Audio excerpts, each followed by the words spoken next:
당연히 인원수는 많고 남녀공학 합반이 아니면서 우리 아이가 관심 있는 부분에 중점 학교, 그러면서 통학거리는 짧은 게 좋죠.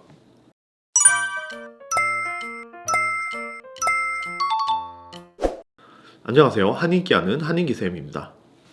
자, 제가 사는 동네의 지역 자사고 교문에 학교 설명회를 한다는 현수막이 걸려있네요.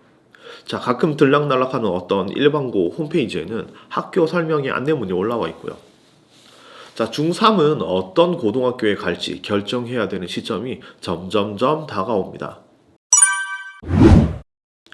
영재고와 과학고는 이미 선발이 다 끝났고 자사고, 외고, 국제고, 좀 센 일반고, 보통 일반고 중에서 선택해야 될 때가 다가옵니다.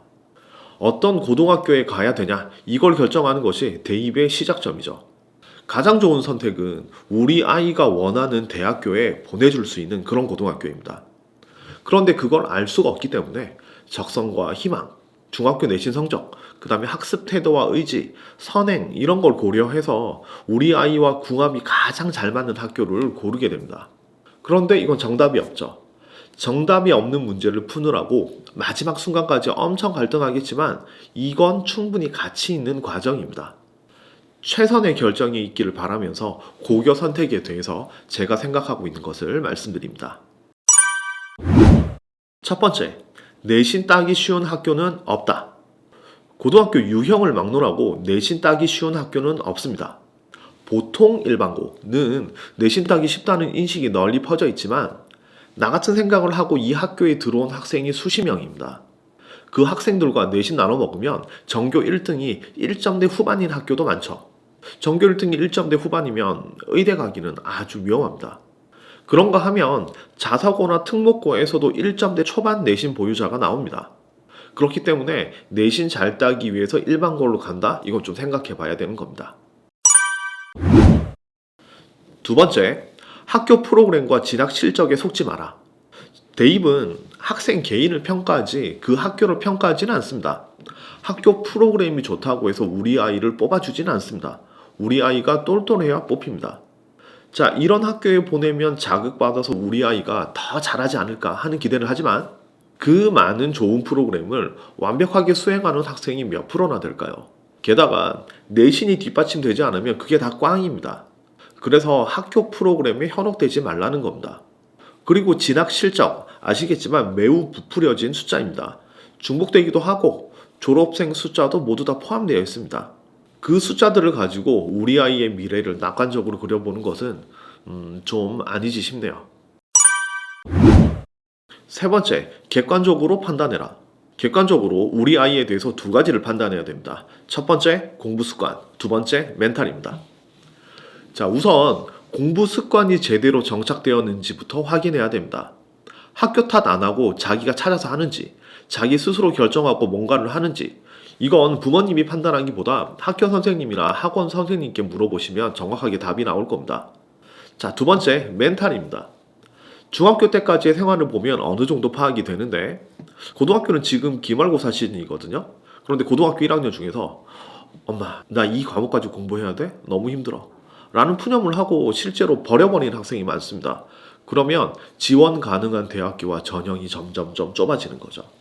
고등학교 2학년 올라가면 진로 선택 과목을 버리는 학생들이 굉장히 많이 나옵니다. 그러면 교과평가, 서류평가 있는 대학교 진학이 매우 어려워집니다. 네 번째, 고등학교의 3년간의 교육과정 살펴보기. 예를 들면 자연 계열로 진학하려고 한다면 미적분과 확통을 모두 이수할 수 있는지 살펴봐야 됩니다. 인문은 확통, 자연은 미적분, 이게 아니에요. 자연계는 둘 다 배워야 됩니다. 2학년, 3학년 때 학습 부담이 어떤지 살펴보시기 바랍니다. 사실 1학년 때 배우는 과목은 거의 모든 학교가 똑같습니다. 그런데 2학년부터 학교마다 교육 과정이 달라지는데 특히 2학년 때 학습 부담이 매우 큰 경우도 있습니다. 2학년 때 수원, 수투를 하면서 동시에 확통을 하는. 다섯 번째, 그 외 필요한 것. 그 외에 인원수나 남녀공학 또는 합반 여부, 공립이냐 사립이냐, 또 무슨 중점 학교냐, 통학거리 등등은 알아서 판단하시면 됩니다. 당연히 인원수는 많고 남녀공학 합반이 아니면서 우리 아이가 관심 있는 부분에 중점 학교. 그러면서 통학거리는 짧은 게 좋죠. 그래서 어쩌라는 거냐? 사실 이건 정답이 없습니다. 저의 의견을 구하시는 분들이 계시는데 저도 답을 드리기 매우 곤란합니다. 제가 아이에 대해서 아는 게 하나도 없잖아요. 그리고 이것저것 다 따지고 결정해도 그게 잘한 것인지 어떤 것인지는 고등학교 들어가서 지내봐야 합니다. 케바케, 델룸델 뭐 이런 거죠. 자, 결론을 말씀드리겠습니다. 좀 더 깊게 멀리 봐야 됩니다. 이제 고등학생이죠. 자신의 일은 자신이 결정해야 될 때가 되었습니다. 이번 기회에 아이가 자기 결정력을 키웠으면 좋겠습니다. 고등학교에 들어가면 자신이 알아서 결정해야 할 일이 굉장히 많이 생깁니다. 과목도 선택해야 되고 그 활동을 할 것인가 말 것인가, 활동 주제는 뭘로 할까 등등. 가족들이 함께 모여서 이런저런 요소들을 다 검토를 하되 최종 결정은 본인이 하도록 해야 됩니다.